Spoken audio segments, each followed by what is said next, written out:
Shalom. C'est bon?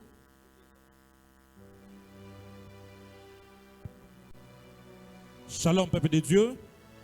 Nous sommes les bienheureux de vous présenter votre émission La réponse à ton problème. La réponse à ton problème est une émission qui bénit des milliers de gens, pas seulement ici chez nous à Lubumbashi, dans toutes les provinces de la République démocratique du Congo, et pas seulement ici chez nous au Congo. C'est une émission qui bénit beaucoup de gens ailleurs. Alors nous sommes encore heureux de vous présenter cette émission aujourd'hui avec un invité spécial, le pasteur Franck, à qui nous disons bonjour papa. Bonjour mon frère. Papa, la santé, ça va? Dieu nous fait grâce, tout va bien. En tout cas, nous sommes heureux de vous savoir en bonne santé. Amen. Nous ne vous voyons pas seuls, nous vous voyons accompagnés par nos bien-aimés papas qui sont derrière, à qui nous disons aussi bonjour papa. Vous êtes les bienheureux d'être dans votre émission La réponse à ton problème. Tel que nous l'avions dit au début, La réponse à ton problème, c'est une émission qui vient donner des réponses aux différents problèmes des différentes personnes. Car là où tu es, c'est sûr et certain que tu as un problème et ton problème a besoin d'une réponse. La réponse qu'il y a à ton problème, c'est ça même la solution que cette émission vient t'apporter. Alors, sans plus tarder, nous voulons demander à notre Père de pouvoir prier pour les commencements ou encore les débuts de cette émission, La réponse à ton problème. Prions.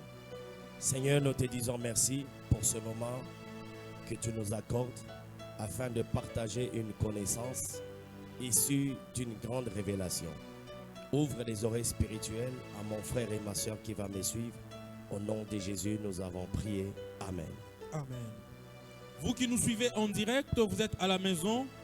Nous vous prions de pouvoir prendre vos papiers, vos bics, ainsi que vos Bibles, afin que vous puissiez apprendre quelque chose de très important aussi, pas seulement dans votre vie spirituelle, mais également dans votre vie professionnelle, car c'est une émission qui vient donner des réponses, non seulement sur les plans spirituels, mais également sur les domaines professionnels. Alors vous prenez rapidement vos papiers, vos bics, afin que nous puissions apprendre quelque chose. Pasteur, Oui, mon frère. il y a quelque chose que Dieu vous a mis à cœur certainement. Oui. Alors nous voulons déjà comprendre de quoi il est question dans cette réponse au problème d'une personne cet après-midi. Merci beaucoup. Le Seigneur nous a mis à cœur Yes. de parler sur un thème qui est très puissant. Yes. Et autour de cette émission, nous parlerons sur un thème, la mauvaise perception de soi-même. La mauvaise perception de soi-même. Ah, bien-aimé, par le thème déjà, vous comprenez que c'est quelque chose qui va bénir des milliers. C'est quelque chose qui nous sera édifiante. Alors, Père, la mauvaise perception de soi-même. Si je comprends bien, il y a de ce genre déjà, ils ont une mauvaise perception d'eux. Effectivement, il y a des gens qui ne croient pas en eux-mêmes. Il y a des gens qui ils ont des potentiels, mais ils ne savent pas qu'ils en ont. Il y en a d'autres qui en ont, ils ont des potentiels, Yes. mais ils minimisent ce qu'ils ont. Yes. Ils ont une mauvaise perception. En soi, la mauvaise perception, c'est une mauvaise manière de se regarder soi-même, de se considérer. Bien-aimés dans le Seigneur, vous comprenez déjà de quoi il s'agira, de la mauvaise perception de soi-même. On est en train de nous faire comprendre qu'il y a de ces gens qui ne se connaissent pas. Il y a ceux-là qui se connaissent, qui savent qu'ils ont du potentiel, mais ils limitent cela. Alors nous allons décortiquer ensemble avec le pasteur Franck. Il va devoir nous expliquer de quoi il s'agit clairement. Merci beaucoup. Vous savez, aujourd'hui, Yes. nous sommes dans un monde qui n'est pas correct, tout d'abord. Et en plus, nous faisons face à des perturbations dans nos vies. Yes. La plupart des gens, ils échouent leur vie par la mauvaise manière de se considérer eux-mêmes. Nous avons la catégorie des gens aujourd'hui, ils prennent le plaisir de décrire ce que les autres seront sans pour autant se définir soi-même. Lorsqu'on veut se donner sa propre définition, on se donne une définition avec beaucoup, non seulement beaucoup d'échecs, mais avec une sous-estimation de soi-même impossible. Or, nous savons que l'homme devient ce qu'il va dire. Voyez, l'homme devient ce qu'il va dire. Avance. Et nous avons le verset de base Yes. qui se trouve dans le livre des Psaumes, chapitre 39, verset 14. Nous sommes Voyez. dans notre livre de Psaume 139, les 14e versets, et nous lisons la parole de Dieu. Amen. La Bible dit ceci: Oui, Je te loue de ce que je suis une créature si merveilleuse. oui. Tes œuvres sont admirables et mon âme le reconnaît très bien. Voilà. Vous savez, ce couplet des psaumes Yes. que nous venons de prendre, Mhm. c'est ça m'a dépassé quand je lis ça et relis ça. Dans quelle mesure? Nous connaissons l'histoire de David. Yes. Tout petit qu'il était, Yes. ses grands frères étaient rangés pour le combat. Yes. Lui qui venait de la brousse, il s'est rendu compte que ses frères n'étaient pas à la maison, mais ils étaient au front. Il a quand même décidé d'y aller, puisque son père lui avait donné la nourriture, d'aller donner à ses frères. Ses frères. Yes. Il arrive au lieu. Il a entendu quelqu'un qui insultait sa nation. Il dit, qui est cet homme qui peut se permettre d'insulter la nation de Toute Dieu? une nation. Voilà. C'est-à-dire, lui, David, il n'a pas vu d'abord sa petitesse. Yes. Il n'a pas considéré qu'il est un homme de brousse. Il s'est vu l'onction, la grandeur de l'onction et aussi la grandeur de la promesse de Dieu qu'il avait en lui. C'est-à-dire, David, il avait d'abord une bonne perception de lui-même. Il avait une bonne perception qui était dans l'invisible.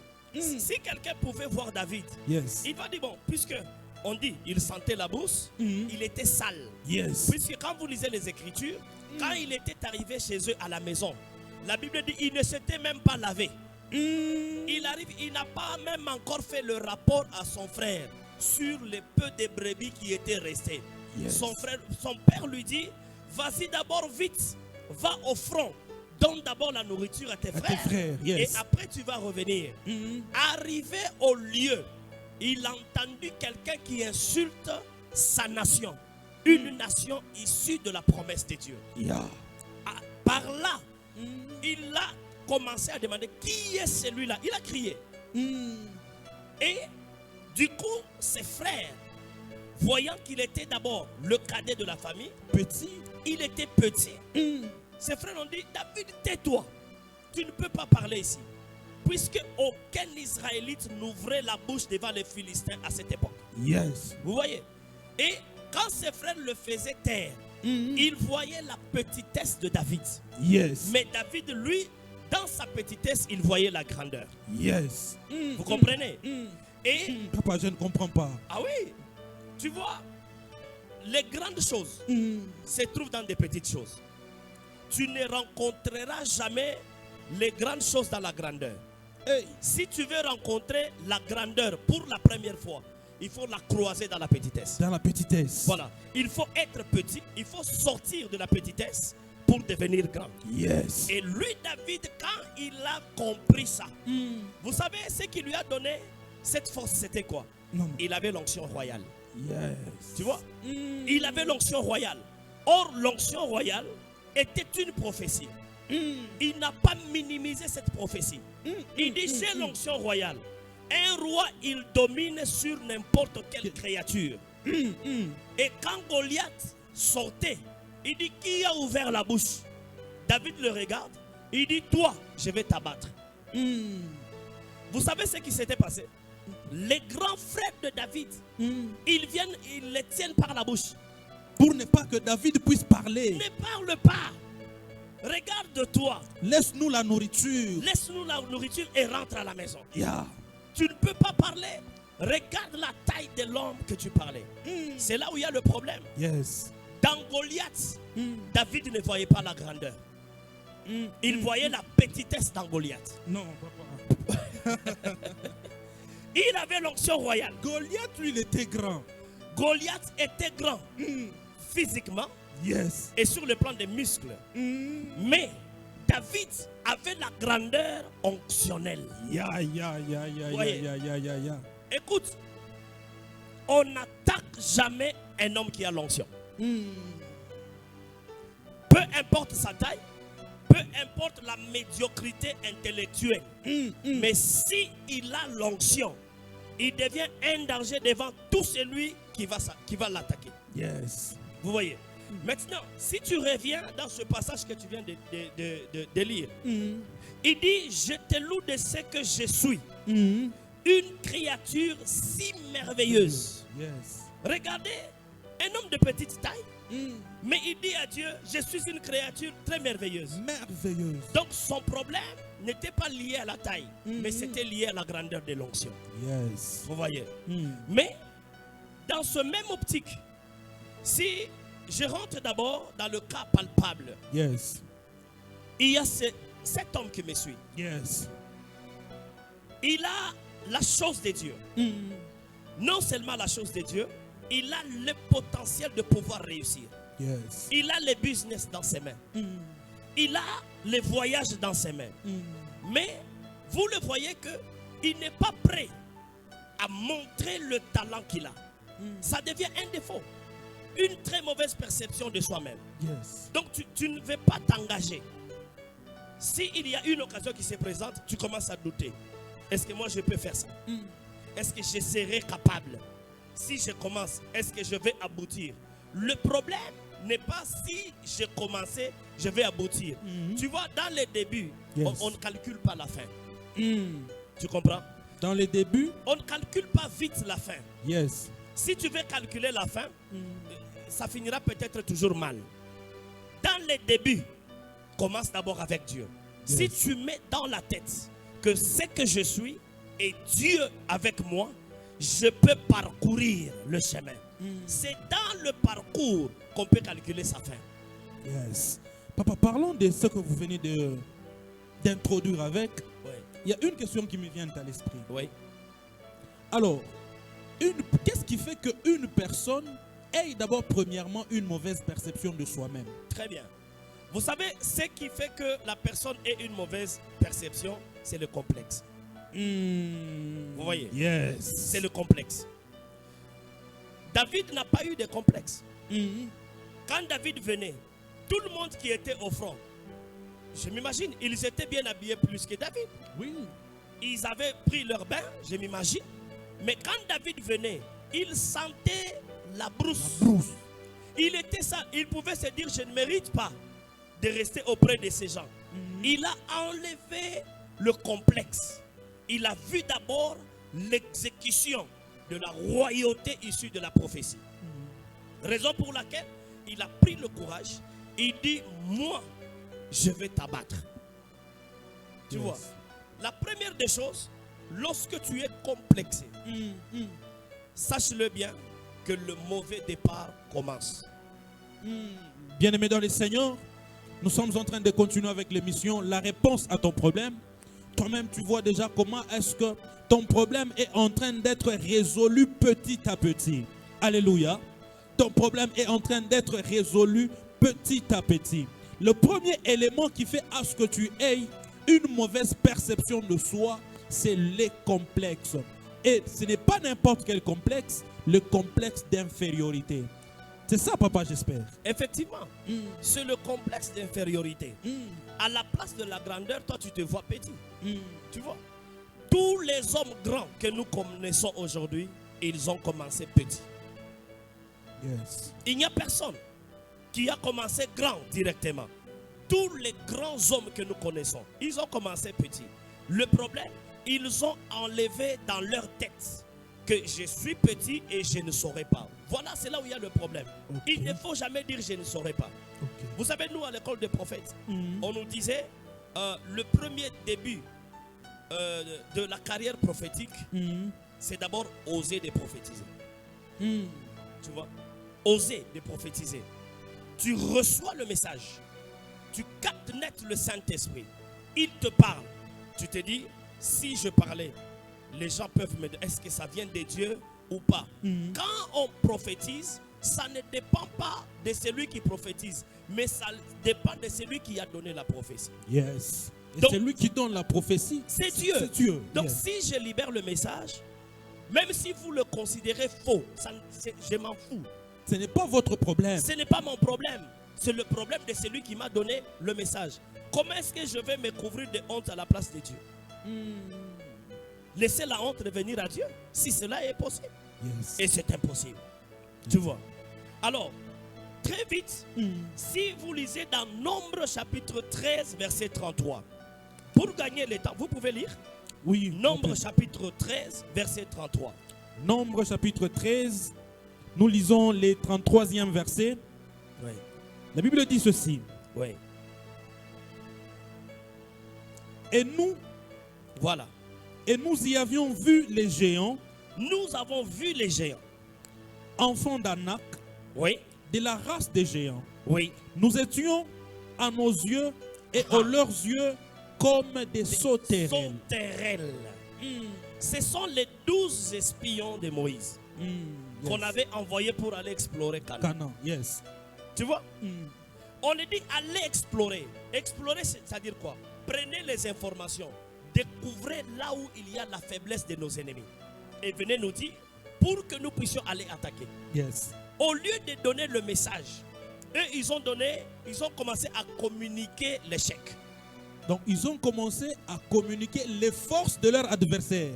Non seulement la force de leur adversaire, mais ils communiquaient déjà l'échec s'ils osaient d'entrer en Canaan. Et Nous avons vu des géants à nos yeux, c'est-à-dire leur façon de percevoir. Leur façon de percevoir, nous serons comme des sauterelles devant ces gens. Bambanjo. la mauvaise perception de La soi-même. mauvaise perception. Tu sais, dans la lutte, lorsque tu veux entrer dans le domaine de la lutte, c'est-à-dire combattre, la première des choses qu'il faut enlever dans la tête, c'est se considérer petit devant l'ennemi. Yes. Grand qu'il soit, ne te vois pas petit devant lui. Yes. Tu vois. Alors, ils ont donné cette information à nos yeux, c'est-à-dire eux-mêmes. Ils ont dit, nous sommes vus comme des sauterelles à nos yeux et à leurs yeux. Est-ce que eux, ils ont emprunté les yeux de leurs adversaires pour voir qu'ils étaient des sauterelles? Négatif. Tu vois? C'est-à-dire, au départ, ils avaient une mauvaise perception de leur bataille. Quand on a une mauvaise perception dans la bataille, directement vous êtes voué à l'échec. Ok. Tu vois? Donc tu as déjà connu l'échec avant d'aller palper cet échec. Moralement, déjà tu es fini. Et pourtant, quand on les a envoyés, c'était pour découvrir les failles de l'ennemi afin de pouvoir l'attaquer.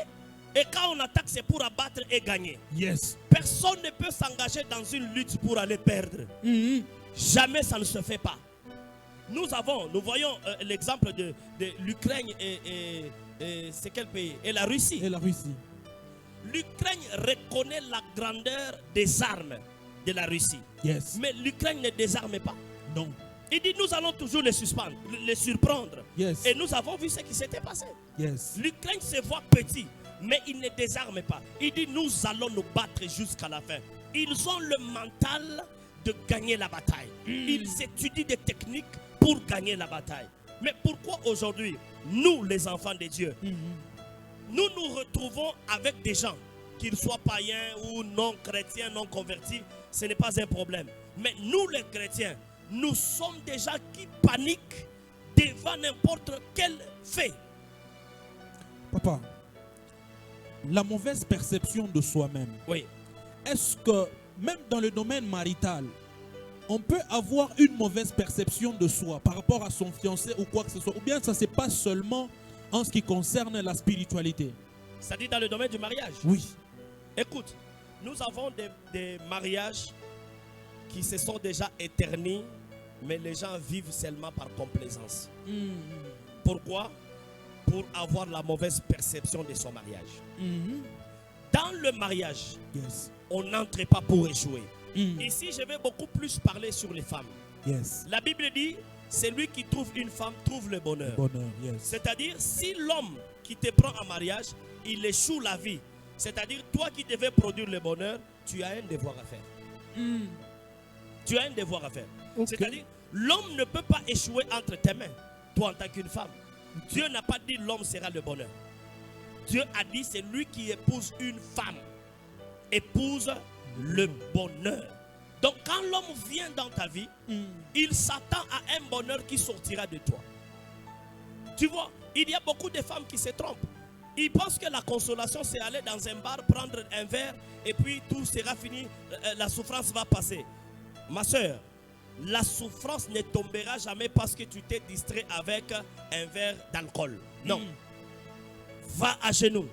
Yes. Vois la grandeur de Dieu dans ton mariage. Yes. Ne vois pas la petitesse, mais vois la grandeur. Dis-toi que je suis un bonheur et aux côtés de cet homme, je dois produire le bonheur. Amen. Bien-aimés dans le Seigneur, vous comprenez déjà que la mauvaise perception de soi n'est pas seulement dans un domaine bien précis, mais c'est dans tous les domaines de la vie. Il y a de ces femmes qui ne se reconnaissent pas aujourd'hui comme étant un bonheur. Oui. C'est-à-dire, elles aussi, elles partent dans le mariage pensant que c'est l'homme qui va lui amener le bonheur. Voilà. Alors que c'est elle-même qui est le bonheur. Voilà. C'est là où il y a le problème. L'homme ne produit pas le bonheur. Yes. L'homme fructifie le bonheur Yes. que la femme l'amène. Nous avons des problèmes avec des couples. Les mariages ne sont plus stables. Yes. Pourquoi? Parce que à cause de la mauvaise perception. Tu ne peux pas vivre dans ton mariage comme ton père et ta mère avaient vécu quand tu étais enfant dans leur maison. Yes. Tu dois avoir ton modèle du mariage, Yes. ta perception du mariage. Il y a d'autres femmes, puisque la nuit, c'est avant de dormir, il y avait l'ambiance entre papa et maman. Ils s'est tabassé. Elle aussi se dit, dès que j'entends le mariage, je vais commencer à provoquer mon mari. Or, ce sont des astuces qui amènent la petitesse et qui fait fuir la bénédiction. Yes. Une femme vertueuse est celle qui bâtit sa maison. Yes. Tu vois, quand l'homme vient, il vient avec la promesse. Et c'est lui qui fait que cette promesse soit matérielle. C'est le bonheur qui est la femme. Tu vois. Très profond. Et plusieurs, même les hommes de Dieu, beaucoup d'hommes de Dieu sont tombés. Ils ont échoué. Non seulement pour avoir fait de mauvais choix, mais parce qu'ils avaient une mauvaise perception de leur mariage. Alors, Père, Oui. il la possibilité de faire voir à quelqu'un Oui. ce qu'il doit être nécessairement. Oui. En fait, lui faire voir, je ne sais pas comment ce que je veux dire, Ok. lui faire voir sa perception. Très bien. Très bien. Il y a cette possibilité-là. Il y a cette possibilité. Et la possibilité, c'est de ça que je te parle. Yes. Dans les jours à venir, je viendrai te parler sur les causes de l'échec dans la vie d'une personne. Yes. Il y a plusieurs causes de l'échec. Et pour balancer ça, parmi les causes de l'échec de la vie, il y a aussi la mauvaise information. Et il y a aussi le manque de formation. Yes. Tu vois? Tu sais, là nous parlons de la perception. Yes. Mais lorsque nous voulons entrer en détail, il y a beaucoup de points. Yes. Tu vois, rentrons dans le cadre du mariage que tu as évoqué. Une fille, avant d'entrer dans le mariage, elle doit être formée. Yes. À cause du manque de formation, la plupart de nos filles aujourd'hui abusent de leur lit conjugal. Yes. La plupart de nos jeunes frères aujourd'hui abusent de leur lit conjugal. Yes. Pourquoi? Puisqu'on n'a pas été préparé pour affronter un domaine. Et ça nous pose problème. Yes. Nous avons des problèmes à l'église. Yes.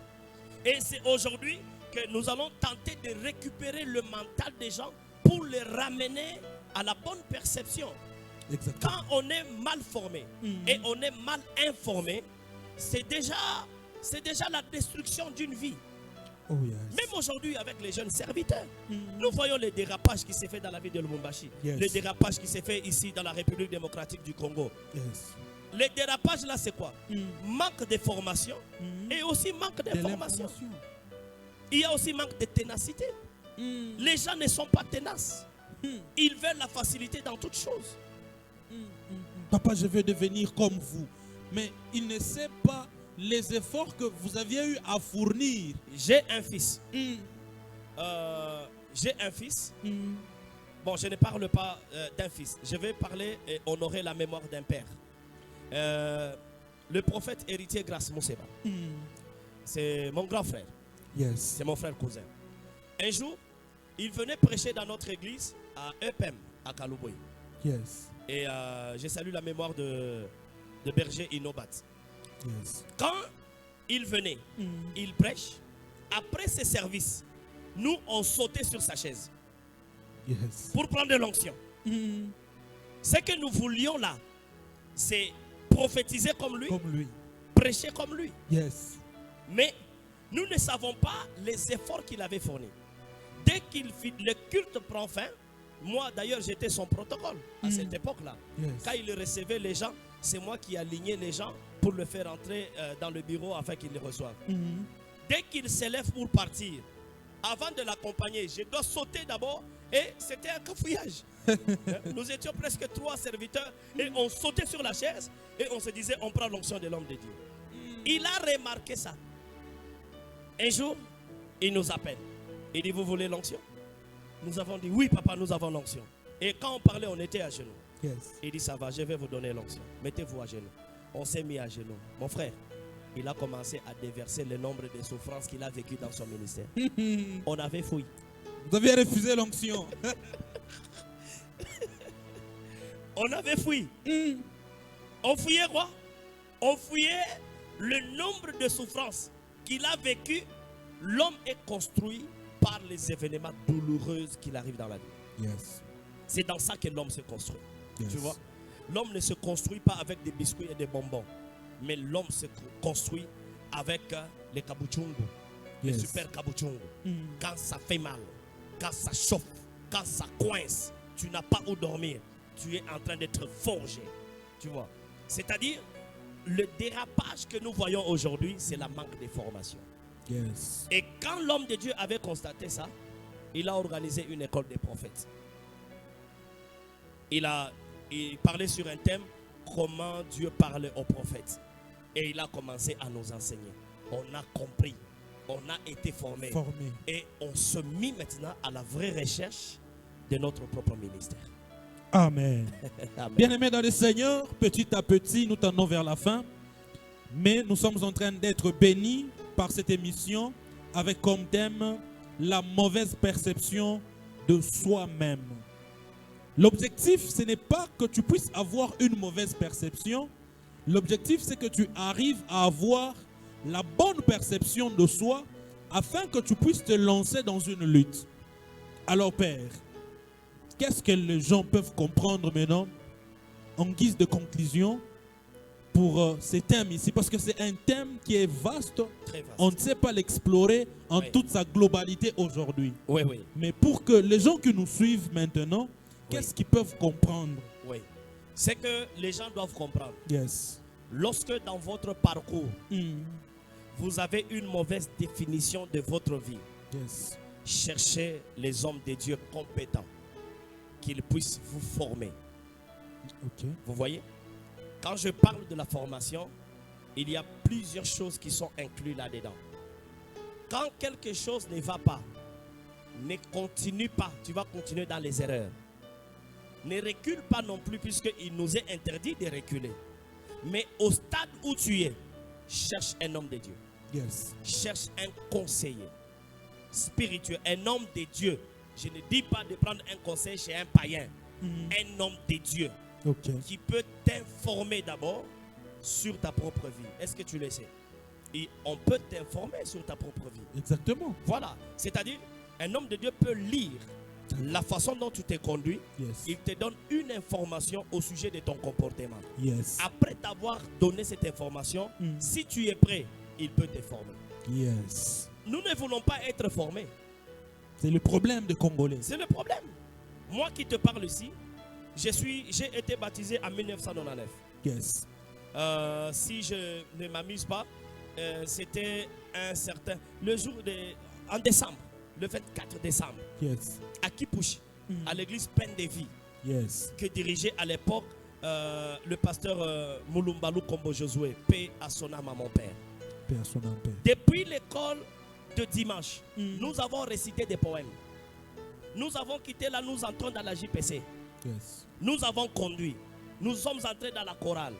Dieu nous a fait grâce. Au-delà des mouvements de la jeunesse qu'on avait eu, mais nous étions intègres. Yes. Et vous savez comment est-ce qu'on nous a attirés avec l'œuvre de Dieu? Il n'y avait pas la démonstration que nous voyons aujourd'hui. On nous disait seulement, jeune homme, crois au Seigneur Jésus et tu seras sauvé, toi et ta vie. La manière dont cet ancien avait parlé à mes oreilles, c'est comme qui dirait, il avait explosé mon esprit. Yes. J'ai dit, être sauvé.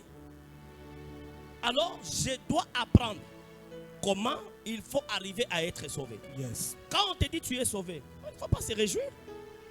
Tu es sauvé, c'est juste l'information qu'on te donne. Mais il faut être formé pour arriver maintenant à être sauvé. Alors, papa, il y a de ces gens aujourd'hui qui meurent Oui, tout en ayant la prophétie. oui, Et la prophétie avec laquelle ils sont morts, oui, c'est une vraie prophétie. oui, Et une personne a une bonne perception de lui. oui, J'aimerais parler un peu. ok, Quelqu'un qui a une bonne perception de lui oui, et qu'on lui prophétise. oui, Après la prophétie, vous voyez qu'une personne meurt sans avoir la réalisation oui. de sa prophétie, mais il avait une bonne perception de lui. Très bien, Ça peut se faire. très bien. Il y a des gens qu'on a déjà enterrés avec la prophétie. La prophétie ne te rendra jamais éternel sur cette terre. Ok. Tu peux mourir avec cette prophétie. Dans Papa. quel sens? Je reviens à ta question. Ok. J'ai répondu directement, mais je vais t'expliquer avec quelques détails, puisque le temps nous presse. Nous pouvons mourir avec la promesse de Dieu lorsque on ne sait pas gérer cette prophétie. Ok. Très bien. Je me lève aujourd'hui, je te donne l'exemple. Avance. Je me lève aujourd'hui, je suis ton père. Yes. Je te dis, ben voilà, tu dois aller à l'école. Yes. L'année prochaine, tu dois aller à À l'école. l'école. La première des choses, on doit t'expliquer ce que tu vas rencontrer à l'école. On ne fouille pas l'école et on ne sort pas sans demander l'autorisation. Ça, ce sont les instructions peut-être que tu vas trouver là-bas. Mais lorsque toi, tu vas à l'école, on te dit on ne fouille pas, on ne fait pas ceci, mais ton père t'a déjà dit tu vas étudier, tu vas arriver jusqu'à la fin. Toi, tu arrives à l'école, l'enseignant est en train de donner cours, tu sautes le mur, tu fouilles. Jusqu'à ce qu'on va te radier, on va te chasser. Yes. Et tu ne vas pas finir l'école. Il y a des gens aujourd'hui qui meurent avec l'abondance de la prophétie puisqu'ils ont mal géré le temps de la prophétie. Yes. Tu sais, entre le temps où on te donne la prophétie et l'accomplissement de la prophétie, il y a un temps au milieu. Yes. Et c'est ce temps-là, l'homme doit se battre pour ce temps et afin d'arriver à la réalisation de la prophétie. La première des choses, quand on te prophétise, une bonne prophétie se situe. La prophétie se situe. Donc la prophétie peut nager dans le passé, le présent et le futur. Tu vois? Yes. Donc le futur, c'est-à-dire quoi? On te dit tu seras ministre. Par Et exemple. pour devenir ministre, Dieu te demande, par exemple, de faire ça. Toi, aujourd'hui, je sais, tu as étudié puisque tu parles un bon français. Ouais, je prends l'exemple de quelqu'un qui a fini la 6e. Et il n'a pas eu le moyen, la 6e primaire. Hein? Okay. 6e primaire, aujourd'hui, je ne sais pas si c'est 7e ou 8e. Bon, moi, je prends de mon époque. L'ancienne, oui. Voilà. En 6e primaire, on te dit tu seras ministre. Mais il arrive un temps où tu n'as pas l'argent pour payer le Minerval. Yes. Tu atteins l'âge mature. Tu atteins, par exemple, 33 ans. Yes. Mais tu as le certificat de 6e d'études primaires. Comment tu vas devenir ministre? Avec la prophétie. Tu as la prophétie. Mais on ne peut pas admettre un ministre, quelqu'un qui a fini la 6e primaire. Impossible. Il faut au maximum fréquenter l'université. Yes. Mais tu as cette promesse. Qu'est-ce qu'il faut faire là-bas? Même si j'ai 33 ans, mais on me dit que je serai ministre, je rentre à l'école. Je vais étudier, j'obtiens mon diplôme de licence et là, maintenant je vais le devenir. Yes. Donc, il y a un temps où, entre la prophétie et l'accomplissement de la prophétie, il y a un temps. Ce temps-là, ça s'appelle la préparation. Oh. On doit se préparer. Oh yes. Ce n'est pas aujourd'hui, je te prophétise, je dis, mon frère, je vois en toi, il y a le ministère prophétique. Déjà, tu pars au désert ici, tu commences à parler en langue et embêter les gens avec des prophéties. Derrière ça, il y a l'intérêt. Ce n'est pas comme ça. Yes. Il y a un temps. Et quand le temps là va arriver, tu ne vas même pas forcer. Yes. Puisque les choses de Dieu, on ne force pas. Amen. Voilà, je réponds à ta préoccupation. Bien-aimés dans le Seigneur, vous voyez comment est-ce que les choses se passent. Vous comprenez de quoi notre thème fait allusion. La mauvaise perception de soi. Alors, nous voulons que notre Père puisse nous donner en quelques mots, en quelques phrases, Oui. la conclusion de tout ce thème ici, qui est si vaste, qui par la suite peut-être, on pourra développer un domaine bien spécifique concernant ce thème. Bien, aujourd'hui, on nous a parlé dans toutes ces diversités. Alors, Père, vous pouvez conclure en quelques phrases. Merci beaucoup. Je conclus, puisque là, je suis en train de parler à quelqu'un qui m'écoute. Yes. Ma conclusion est celle-ci. Mm. Dieu a besoin de toi. Mm. Il a besoin. Dieu n'a pas besoin que tu réalises de grandes choses. Mm. Mais Dieu a besoin que tu puisses lui dévoir ta fidélité. Yes. Et dans la fidélité, il y a de grandes choses qui peuvent naître. Yes. Il y a quelqu'un qui essaye par plusieurs fois de ses propres efforts. Il n'a pas réussi. Tu as besoin qu'on t'ouvre les yeux par la prière et par les enseignements. Alors, comme conclusion, je dis à quelqu'un de ne pas avoir une petitesse, de ne pas voir la petitesse en soi. Mm. Si tu essayes et tu n'arrives pas, connecte-toi à un homme qui a l'onction. Yes. Je te le répète, c'est dans les petites choses qu'on croise des grandes choses. Yes. Et la victoire, on la croise dans l'échec. C'est quand on a échoué qu'on peut croiser la victoire. On ne croise pas la victoire dans la victoire. Dans la victoire, il y a l'élévation, le succès, la grandeur. Yes. Mais la victoire, si la première fois tu veux la rencontrer, tu dois sortir de l'échec. Je sais que tu as échoué, tu as essayé plusieurs fois et tu as échoué. C'est parce que tu as une mauvaise perception. À partir de maintenant, ne te vois pas, ne te sous-estime pas. Ne comprends pas que je ne saurais pas. Tu Yes. sauras, puisque en toi, même si on ne te l'a pas dit, tu es né avec la promesse de Dieu. Amen. Alors, bien-aimé dans le Seigneur, là où tu es, on vient de conclure et j'aimerais qu'on puisse prier pour toi, car cet enseignement, c'est un enseignement puissant qui demande aussi quelques paroles de prière venant de l'homme de Dieu, afin que ça puisse accompagner ta compréhension et ta manière de faire les choses. Alors, sois concentré, active la foi dans cette prière. Certainement, Dieu va te visiter et tu auras une bonne perception de toi. Et dans la petitesse, tu feras de grandes choses. Prions. Seigneur éternel, voici aujourd'hui une dose d'enseignement qui vient d'épanouir l'esprit. David, un homme qui valait rien, mais devant un grand qu'on ne craignait pas tout le monde, il n'a pas considéré la force qu'il avait, mais il a considéré la puissance et la grandeur de l'onction qu'il avait. Je prie sur mon frère et ma soeur qui m'écoutent en ce moment. Petit que tu sois, je te déclare, tu n'es pas petit, mais tu es grand et plus que grand. Du moment où je prie sur toi, que le Seigneur te connecte à l'onction supérieure, afin que tu puisses aller au-delà de ce que le monde pense de toi. Au nom de Jésus de Nazareth. Ainsi nous avons prié. Amen. Amen. Pasteur, nous sommes très heureux.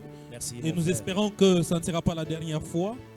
Amen. Nous voudrons vous voir encore davantage pour venir bénir les peuples de Dieu. Amen. Nous serons très disponibles. En tout cas, bien-aimés dans le Seigneur, nous sommes pratiquement arrivés à la fin de notre émission, La réponse à ton problème. La réponse à ton problème, c'est une émission qui est présentée par le frère Aaron Kassongo et coordonnée par le docteur pasteur Albert Keba, à qui nous disons bonjour de là où il se trouve. Alors, bien-aimés dans les Seigneurs, prière d'être connectés. Ciao, nous allons nous revoir le dimanche prochain. Et d'ici peu, que Dieu vous bénisse et que la grâce de notre Père, le pasteur Franck, puisse vous accompagner. Ciao, à la prochaine. Merci beaucoup, papa.